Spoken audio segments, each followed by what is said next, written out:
আসসালামু আলাইকুম। সংবাদে আপনাদের সবাইকে স্বাগত জানাচ্ছি। আমি ফিরোজ তোহা। শুরুতেই আরবে কেবলস সংবাদ শিরোনাম জানিয়ে দেব এই মুহূর্তে হাতে পাওয়া সর্বশেষ গুরুত্বপূর্ণ আপডেট বাংলা সংবাদ। আগামীকাল সোমবারও ব্লকেট চলবে। এবার সব গ্রেডে কোটা বাতিলের এক দফা দাবি। রোববার রাত 6:45 আন্দোলনের অন্যতম সমন্বয়ক নাহিদ ইসলাম কর্মসূচির ঘোষণা দিয়ে রোববার আন্দোলন সমাপ্ত ঘোষণা করেন। তিনি জানান, শিক্ষার্থীদের ক্লাস পরীক্ষা বর্জনের কার্যক্রম অনির্দিষ্টকালের জন্য চলবে। এছাড়া সোমবার বিকাল 3:30টায় ঢাকাসহ দেশের বিভিন্ন গুরুত্বপূর্ণ সড়ক এবং মহাসড়ক অবরোধ চলবে। এবারে জানাবো, ঢাকা মহানগর উত্তর ও দক্ষিণ বিএনপির নতুন আবেগ কমিটির গঠনের পর দিনভর সরগরম হয়ে ওঠে রাজধানীর নয়াপল্টনের দলীয় কার্যালয়। জানাবো, শ্রীলঙ্কার মতো ভুল যাতে না হয় সতর্ক থাকতে হবে। কোনো অবস্থাতেই শ্রীলঙ্কার মতো ভুলের পুনরাবৃত্তি যাতে না হয় সেদিকে সতর্ক থাকতে হবে বলে জানিয়েছেন আওয়ামী লীগের সাধারণ সম্পাদক ও সেতুমন্ত্রী ওবায়দুল কাদের। রোববার সচিবালয়, সড়ক পরিবহন ও সড়ক বিভাগের কর্মকর্তা কর্মচারীদের শুদ্ধাচার পুরস্কার অনুষ্ঠানে প্রধান অতিথির বক্তব্যে এসব কথা বলেন তিনি। এদিকে রহস্যজনকভাবে মারা গেছে ছাত্রদলের নারী নেত্রী সাবিনা ইয়াসমিন লেজা।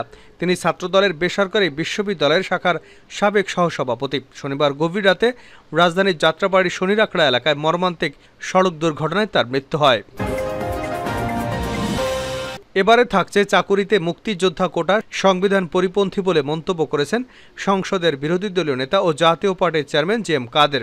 তিনি বলেন, কোটা বিরোধী আন্দোলন অত্যন্ত যৌক্তিক। রোববার দুপুরে গণমাধ্যম কর্মীদের সঙ্গে আলাপকালে জাতীয় পার্টির চেয়ারম্যান এ মন্তব্য করেন। এবং সর্বশেষ জানাবো আন্তর্জাতিক সংবাদ। আলহামদুলিল্লাহ, বিক্ষোভে উত্তাল ইসরায়েল, অবরুদ্ধ রাজধানী। বিক্ষোভে উত্তাল হয়ে উঠেছে ইসরায়েল। হাজারো বিক্ষোভকারী রোববার ভোর থেকে রাজধানী সহ গুরুত্বপূর্ণ শহরগুলোতে জড়ো হয়ে সমাবেশ করছেন। তারা সড়কগুলো অবরোধ করে রেখেছেন। চলছে খণ্ড খণ্ড মিছিল। এতে রাজধানী তেল আবিব এক প্রকার অবরুদ্ধ হয়ে যায়। জেরুজালেমে প্রধানমন্ত্রী বেঞ্জামিন নেতানিয়াহুর বাড়ির কাছে ব্যাপক বিক্ষোভ করে নেতাকর্মীরা। এ সময় তাকে ক্ষমতা ছাড়তে বিভিন্ন ধরনের স্লোগান দিতে থাকেন তারা। এতক্ষণ শিরোনাম শুনছিলেন, এবার বিস্তারিত। প্রিয় দর্শক, আপনি যদি এই চ্যানেলে নতুন হয়ে থাকেন, ভিডিওটি দেখতে দেখতে চ্যানেলটি সাবস্ক্রাইব করে আমাদের সঙ্গে থাকুন। আর এই ভিডিও সম্পর্কে আপনি আপনার মূল্যবান মতামতটি কমেন্ট বক্সে জানিয়ে দিন। আর হ্যাঁ প্রিয় দর্শক, জানিয়ে দিন ভিডিওটি কোথা থেকে দেখছেন। সোমবারও ব্লকেট চলবে। এবার সব গ্রেডে কোটা বাতিলের এক দফা দাবি। এবার এক দফা দাবিতে কর্মসূচির ঘোষণা দিয়ে শাহবাগ ছেড়েছেন আন্দোলনরত শিক্ষার্থীরা। রোববার রাত 6:45 আন্দোলনের অন্যতম সমন্বয়ক নাহিদ ইসলাম কর্মসূচি ঘোষণা দিয়ে রোববারের আন্দোলন সমাপ্ত ঘোষণা করেন। তিনি জানান, শিক্ষার্থীদের ক্লাস পরীক্ষা বর্জনের কার্যক্রম অনির্দিষ্টকালের জন্য চলবে। এছাড়া সোমবার বিকেল 3:30টায় ঢাকাসহ দেশের বিভিন্ন গুরুত্বপূর্ণ সড়ক এবং মহাসড়ক অবরোধ চলবে। বিকাল 3:30টায় ঢাকা বিশ্ববিদ্যালয়ের কেন্দ্রীয় লাইব্রেরির সামনে থেকে কেন্দ্রীয় কর্মসূচি শুরু হবে। এদিকে এতদিন প্রথম এবং দ্বিতীয় শ্রেণীতে কোটা বৈষম্য নিরসনের দাবি থাকলেও এবার সব গ্রেডে কোটা সংস্কারের এক দফা দাবি জানিয়েছেন শিক্ষার্থীরা। তাদের দাবি, সব গ্রেডে অযৌক্তিক এবং বৈষম্যমূলক কোটা বাতিল করে সংবিধানে উল্লেখিত অনগ্রসর গোষ্ঠীর জন্য কোটা ন্যূনতম পর্যায়ে এনে সংসদে আইন পাশ করে কোটা সংস্কার করতে হবে। আন্দোলনের সমন্বয়ক নাহিদ ইসলাম বলেন, এবার প্রথম এবং দ্বিতীয় শ্রেণীতে নয়, তৃতীয় এবং চতুর্থ শ্রেণীতে কোটার যৌক্তিক সংস্কার চাই আমরা।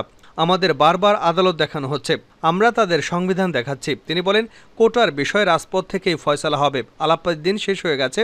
আমরা আলোচনা করেছিলাম 2018 সালে, বিনিময়ে আমরা পেয়েছি প্রহসন। সমন্বয়ক শারজিস আলম বলেন, প্রধানমন্ত্রীকে নিয়ে আমাদের ভয় হয়। 1975 সালের আগে বঙ্গবন্ধুর সঙ্গেও বন্ধুরূপে মোশতাক ছিল। প্রধানমন্ত্রীর পাশেও কিছু মোশতাক রয়েছে, যারা প্রধানমন্ত্রীকে যৌক্তিক আন্দোলনে তার কানে পৌঁছে দিচ্ছে না। তিনি বলেন, ছাত্র সমাজ প্রধানমন্ত্রীর দিকে চেয়ে আছেন। সংবিধান অনুযায়ী যৌক্তিক সংস্কার করুন। নাতিপুতি কোটা আমরা মানি না। চাকুরিতে 56% কোটা হতে পারে না। সমন্বয়ক হাসনাত আবদুল্লাহ বলেন, কোটা নিরসন না হওয়া পর্যন্ত আমরা রাজপথ ছাড়ব না। আমরা মেধাভিত্তিক প্রশাসন করতে চাই। এটা একই সাথে কৃষক শ্রমিকদের আন্দোলন। মহানগর বিএনপির নতুন কমিটি গঠনে সরগরম নয়াপল্টন। ঢাকা মহানগর উত্তর ও দক্ষিণ বিএনপির নতুন আহ্বায়ক কমিটি গঠনের পরদিন সরগরম হয়ে ওঠে রাজধানী নয়াপল্টনের কার্যালয়। রোববার দুপুরে দুই মহানগরী চট্টগ্রাম এবং বরিশাল মহানগরেও নতুন আহ্বায়ক কমিটি গঠন করে বিএনপি। দলের সিনিয়র যুগ্ম মহাসচিব রুহুল কবির রিজভীর স্বাক্ষরিত বিজ্ঞপ্তিতে কমিটি গঠনের বিষয়টি জানানো হয়। এদিকে নতুন কমিটি গঠনের পর বিকেলেই নয়াপল্টনে ভাসানী ভবনে নগর বিএনপির কার্যালয়ে ছুটে যান ঢাকা উত্তর বিএনপির আহ্বায়ক সাইফুল ইসলাম নীরব এবং সদস্য সচিব আমিনুল হক। দক্ষিণ বিএনপির আহ্বায়ক ও সদস্য সচিব তানভীর আহমেদ রবিন। এর আগে থেকে বিভিন্ন থানা এবং ওয়ার্ডের নেতাকর্মীরা দলীয় কার্যালয়ে জড়ো হতে থাকেন। তারা সেখানে নতুন কমিটিকে স্বাগত জানিয়ে বিভিন্ন স্লোগান দেন এবং ফুলের মালা দিয়ে বরণ করে নেন। পরে নগর বিএনপির শীর্ষ নেতারা আগত বিভিন্ন নেতাকর্মীদের উদ্দেশ্যে শুভেচ্ছা বক্তব্য দেন। এ সময় তারা সবাইকে সঙ্গে নিয়ে ঐক্যবদ্ধভাবে কমিটি গঠনের মাধ্যমে আন্দোলনে ভূমিকা রাখবেন বলে জানান। এরপর তারা নয়াপল্টনে বিএনপির কেন্দ্রীয় কার্যালয়ে গিয়ে দলের সিনিয়র যুগ্ম মহাসচিব রুহুল কবির রিজভীর সঙ্গে শুভেচ্ছা ও কুশল বিনিময় করেন। শ্রীলঙ্কার মতো ভুল যাতে না হয় সতর্ক থাকতে হবে ওবায়দুল কাদের। কোনো অবস্থাতেই শ্রীলঙ্কার মতো ভুলের পুনরাবৃত্তি যাতে না হয় সেদিকে সতর্ক থাকতে হবে বলে জানিয়েছেন আওয়ামী লীগের সাধারণ সম্পাদক ও সেতুমন্ত্রী ওবায়দুল কাদের। রোববার সচিবালয় সড়ক পরিবহন ও মহাসড়ক বিভাগের কর্মকর্তা কর্মচারীদের শুদ্ধাচার পুরস্কার অনুষ্ঠানের প্রধান অতিথির বক্তব্যে একথা বলেন তিনি। ওবায়দুল কাদের বলেন, দেশের অর্থনৈতিক সম্পদ মাথায় রেখে সমস্ত প্রকল্প বাস্তবায়নের পরিকল্পনা নিতে হবে। কোনো অবস্থাতেই শ্রীলঙ্কার মতো ভুলের পুনরাবৃত্তি যাতে না হয় সেদিকে সতর্ক থাকতে হবে। কর্মকর্তাদের সৎ থাকার আহ্বান জানিয়ে মন্ত্রী বলেন, মন্ত্রী সচিব এবং কর্মকর্তারা সৎ থাকলে দুর্নীতি হবার কোনো সুযোগ থাকবে না। দুর্নীতি এখন বেপরোয়া গতিতে বিস্তার লাভ করেছে, কিন্তু ধরা পড়ে অনেক পরে। দুর্নীতির জন্য যে মূল্য দিতে হয় সেটা আমাদের জন্য সত্যি দুঃখজনক এবং দুর্ভাগ্যজনক। সেতুমন্ত্রী বলেন, ভালো কাজের যেমন পুরস্কার সেভাবেই খারাপ কাজের জন্য নিন্দা এবং শাস্তির ব্যবস্থা থাকা প্রয়োজন। দুর্নীতি, কমিশন, পার্সেন্টেজ, প্রমোশন, ট্রান্সফার এসব নিয়ে পূর্বে অনেক কথা ছিল। এখন এই প্র্যাকটিস বন্ধ করা হয়েছে, বিশেষ করে বিআরটিএ এবং সড়ক বিভাগে। সেতুমন্ত্রী বলেন, কোনো রাজনৈতিক তদবির কাউকে বদলি করা যাবে না। এক্ষেত্রে পূর্বে বিআরটিতে প্রচুর লেনদেন হতো, টাকার বিনিময়ে কর্মকর্তাদের বদলিতে কাজ চলত। সেটি অনেকাংশে বন্ধ হয়েছে। তবে মিরপুর এবং ইকুরিয়া সহ বেশ কিছু জেলায় কিছু কর্মকর্তাদের যোগসাজশে অপকর্ম হয়ে থাকে। সর্ষের মধ্যে দালালদের মতো ভূত রয়েছে। জনস্বার্থে কোন প্রকল্প দরকার সেটি বাস্তবায়ন করতে হবে, সেই বিষয়টাকে সর্বপ্রথমে বিবেচনা করতে হবে। তিনি বলেন, বিরোধীরা বলছে সরকার নাকি মেগা প্রকল্পে মেগা দুর্নীতি করছে। বাস্তবে সরকার মেগা প্রকল্পে মেগা দুর্নীতি নয়, মেগা সাশ্রয় করছে। 3টি সেতু, মেঘনা, গোমতী এবং কাশপুর সেতুতে 1100 কোটি টাকা সাশ্রয় হয়েছে, আর পদ্মা সেতুতে সাশ্রয় হয়েছে 1835 কোটি টাকা। ছাত্রদলের সাবেক নেত্রীর রহস্যজনক মৃত্যু। রহস্যজনকভাবে মারা গেছেন ছাত্রদলের নারী নেত্রী সাবিনা ইয়াসমিন লিজা। তিনি ছাত্রদলের বেসরকারি বিশ্ববিদ্যালয় শাখার সাবেক সহসভাপতি ছিলেন। শনিবার গভীর রাতে রাজধানীর যাত্রাবাড়ি শনিরাখড়া এলাকায় মর্মান্তিক সড়ক দুর্ঘটনায় তার মৃত্যু হয়। রোববার বিকাল 4টার দিকে ঢাকা মেডিকেল কলেজ হাসপাতালের মর্গ থেকে পরিবারের সদস্যদের কাছে তার মরদেহ হস্তান্তর করা হয়। এ সময় লিজার স্বামী পিরোজপুরের ভান্ডারিয়া উপজেলা ছাত্রদলের আহ্বায়ক মোহাম্মদ মাহফুজুর রহমান উজ্জ্বল গুরুতর আহত হয়ে চিকিৎসাধীন রয়েছেন। তবে এই বিষয়ে পরিবারের কেউ মুখ খুলছেন না।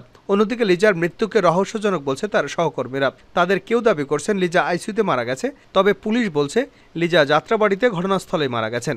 ছাত্রদলের বেসরকারি বিশ্ববিদ্যালয় শাখার কয়েকজন নেতা জানান, শনিবার আনুমানিক রাত 2:30 থেকে 3টার দিকে স্বামী উজ্জ্বলকে নিয়ে যাত্রাবাড়ি এলাকায় বাইক নিয়ে ঘুরতে বের হন লিজা। তিনি নিজেই বাইক চালাচ্ছিলেন। এ সময় পেছন দিকে একটি মাইক্রোবাস থেকে ধাক্কা দিলে তিনি ছিটকে পড়ে যান তার স্বামী। এ সময় পেছন দিক থেকে একটি বাস তাদের বাইকে ধাক্কা দিলে ছিটকে পড়ে যান তার স্বামী।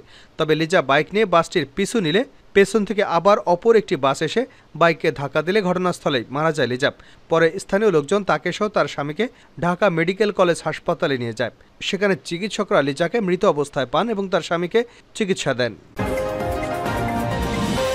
বিক্ষোভে উত্তাল ইসরায়েল, অবরুদ্ধ রাজধানী। বিক্ষোভে উত্তাল হয়ে উঠেছে ইসরায়েল। হাজারো বিক্ষোভকারী রোববার ভোর থেকে রাজধানী সহ গুরুত্বপূর্ণ শহরগুলোতে জড়ো হয়ে সমাবেশ করেছেন। তারা সড়কগুলো অবরোধ করে রেখেছেন। চলছে খণ্ড খণ্ড মিছিল। এতে রাজধানী তেল আবিবের এক প্রকার অবরুদ্ধ হয়ে গেছে। দ্য টাইমস অফ ইসরায়েলের প্রতিবেদনে বলা হয়েছে, আন্দোলনকারীরা তেল আবিবের ক্রিয়া সামরিক সদর দপ্তরের বাইরে এবং জেরুজালেমে প্রধানমন্ত্রী বেনিয়ামিন নেতানিয়াহুর বাড়ির কাছে ব্যাপক বিক্ষোভ শুরু করেছেন। টানা স্লোগানে প্রকম্পিত হচ্ছে রাজপথ। সড়কে অবস্থান নিয়ে কোনো গাড়ি চলতে দেওয়া হচ্ছে না। আন্দোলনকারীরা বলছেন, ইসরায়েলিরা আর যুদ্ধ চান না। তারা গাজায় জিম্মি স্বজনদের ফেরত চান। যুদ্ধ বন্ধ করে হলেও জিম্মি নাগরিকদের উদ্ধার করতে হবে। এছাড়া গাজার পরিস্থিতি সামাল দিতে নেতানিয়াহু পুরোপুরি ব্যর্থ। তাকে পদত্যাগ করে আগাম নির্বাচন দিতে হবে। গত বছর 7 অক্টোবর হামাসের আক্রমণে দেশটিতে 1200-এরও বেশি বেসামরিক নাগরিক নিহত হন। হামলাকারীরা 250-এরও বেশি জনকে জিম্মি করে গাজায় নিয়ে যায়। সেই দিনেই অপহৃত হওয়া অর্ধেকেরও বেশি মানুষ এখনও গাজায় বন্দী অবস্থায় রয়েছে। এরপর থেকে ইসরায়েলিরা জিম্মিদের উদ্ধারে প্রয়োজনীয় পদক্ষেপ নিতে সরকারের প্রতি আহ্বান জানিয়েছেন। কিন্তু নেতানিয়াহু সরকার জিম্মি উদ্ধারে আন্তরিক নয়, এমন অভিযোগে শুরু হয় বিক্ষোভ। দিন দিন দেশটিতে বিক্ষোভের পরিধি বাড়ছে। এমনকি রোববারের আন্দোলনে অংশ নেওয়ার সুযোগ সৃষ্টি করে দিয়েছে 150টিরও বেশি কোম্পানি। তারা বলছে বিক্ষোভে অংশ নিতে ইচ্ছুকদের অনুমতি দেওয়া হয়েছে। এদিকে গাজায় যুদ্ধ বন্ধ এবং জিম্মিদের মুক্তি দিতে মার্কিন প্রস্তাবে রাজি হয়েছে ফিলিস্তিনের স্বাধীনতাকামীদের সংগঠন হামাস। গোষ্ঠীটির একটি সিনিয়র সূত্র এ তথ্য নিশ্চিত করেছেন। শনিবার বার্তা সংস্থা রয়টার্স এক প্রতিবেদনে এ তথ্য জানায়। প্রতিবেদনে বলা হয়, গাজায় যুদ্ধবিরতি নিয়ে আলোচনা এবং জিম্মিদের মুক্তি দিতে মার্কিন প্রস্তাবে রাজি হয়েছে হামাস। এই প্রস্তাব অনুসারে প্রথম ধাপে 16 দিনের জন্য গাজায় যুদ্ধবিরতি হতে পারে। নাম প্রকাশ না করার শর্তে সূত্রটি জানিয়েছে, চুক্তি স্বাক্ষরের আগে ইসরায়েলকে উপত্যকা স্থায়ী যুদ্ধবিরতির জন্য সম্মত হওয়ার শর্ত আরোপ করেছে হামাস। এরপর প্রথম স্তরে 6 সপ্তাহ যুদ্ধবিরতি বাস্তবায়নের বিষয়ে আলোচনা চালিয়ে যেতে চায় তারা। চুক্তিটির সঙ্গে সংশ্লিষ্ট ফিলিস্তিনি সূত্র জানিয়েছে, চুক্তিতে ইসরায়েল সম্মত হলে যুদ্ধবিরতির একটি স্থায়ী কাঠামো তৈরি হবে এবং তা গাজায় ইসরায়েল এবং হামাসের মধ্যে 9 মাস ধরে চলা যুদ্ধের অবসান ঘটাতে পারে। নাম প্রকাশ না করার শর্তে ইসরায়েলের একটি সূত্র জানিয়েছে, বর্তমানে চুক্তিতে বাস্তবায়িত হওয়ার সত্যিকারের সুযোগ রয়েছে। এটি গাজায় 9 মাস ব্যাপী যুদ্ধের বিপরীতে অতীতের অগ্রহণযোগ্য শর্তগুলোর বিপরীতে একটি দৃষ্টান্ত হতে পারে। রয়টার্স জানিয়েছে, ইসরায়েলের প্রধানমন্ত্রী বেনিয়ামিন নেতানিয়াহুর এক মুখপাত্রের সঙ্গে বিষয়টি নিয়ে মন্তব্য করতে চাইলে তিনি তাৎক্ষণিক সাড়া দেননি। তারা জানিয়েছে, আগামী সপ্তাহ পর্যন্ত আলোচনা চলবে। এখনও দুপক্ষের মধ্যে অনেক ফাঁকফোকর রয়েছে বলেও জানিয়েছে তারা। এর আগে গাজায় 3 স্তরের যুদ্ধবিরতির প্রস্তাবনা দেন মার্কিন প্রেসিডেন্ট জো বাইডেন। বিবিসির প্রতিবেদনে বলা হয়, 3 পর্বের এই প্রস্তাবের শুরুতে 6 সপ্তাহের জন্য যুদ্ধবিরতির কথা বলা হয়েছে। এটি হবে যুদ্ধবিরতির প্রথম পর্যায়। এ সময় গাজায় সব জনবহুল এলাকা থেকে ইসরায়েলি সেনাদের সরিয়ে নেওয়া হবে। যুদ্ধবিরতির সময় হামাস নির্দিষ্ট সংখ্যক জিম্মিকে মুক্তি দেবে। তাদের মধ্যে নারী, বয়স্ক এবং আহত জিম্মিরা থাকবেন। এর বিনিময়ে ইসরায়েলে বন্দী থাকা কয়েকশো মানুষকে মুক্তি দেওয়া হবে। এছাড়া হামাসের হাতে জিম্মি অবস্থায় মারা যাওয়া ব্যক্তিদের মরদেহ পরিবারের কাছে বুঝিয়ে দেওয়া হবে। গাজার সব এলাকায় বেসামরিক ফিলিস্তিনিদের তাদের বাড়িঘরে ফিরতে সুযোগ করে দেওয়া হবে। সেই সঙ্গে গাজায় সহায়তা কার্যক্রম বাড়ানো হবে। গাজায় প্রতিদিন মানবিক সহায়তাবাহী 600 ট্রাক ঢুকতে দেওয়া হবে। আন্তর্জাতিক সম্প্রদায় গাজাবাসীর জন্য হাজারো সাময়িক আবাসনের ব্যবস্থা করবে। 6 সপ্তাহ যুদ্ধবিরতি চলাকালে যুক্তরাষ্ট্র এবং কাতারের মধ্যস্থতায় শান্তি আলোচনা চলমান থাকবে। যদি আলোচনা সফল হয় তাহলে পরবর্তী পর্যায়ে পরিকল্পনা বাস্তবায়ন শুরু করা হবে। দ্বিতীয় পর্যায়ে বাদবাকি জীবিত জিম্মিদের মুক্তি দেবে হামাস। তাদের মধ্যে জিম্মি পুরুষ সেনারাও থাকবেন। সেই সঙ্গে গাজা উপত্যকা থেকে ইসরায়েলি বাহিনীর সর্বশেষ সেনাকে সরিয়ে নেওয়া হবে। যুদ্ধবিরতিকে স্থায়ীভাবে শত্রুতা বন্ধে উন্নীত করা হবে। তৃতীয় পর্যায়ে জিম্মি ফেরানোর প্রক্রিয়া পুরোপুরি শেষ করা হবে। গাজার জন্য বড় ধরনের একটি পুনর্গঠন পরিকল্পনা বাস্তবায়ন শুরু হবে। এর আওতায় মার্কিন এবং আন্তর্জাতিক সহায়তায় গাজা উপত্যকায় বাড়ি, বিদ্যালয় এবং হাসপাতাল পুনর্নির্মাণ করা হবে।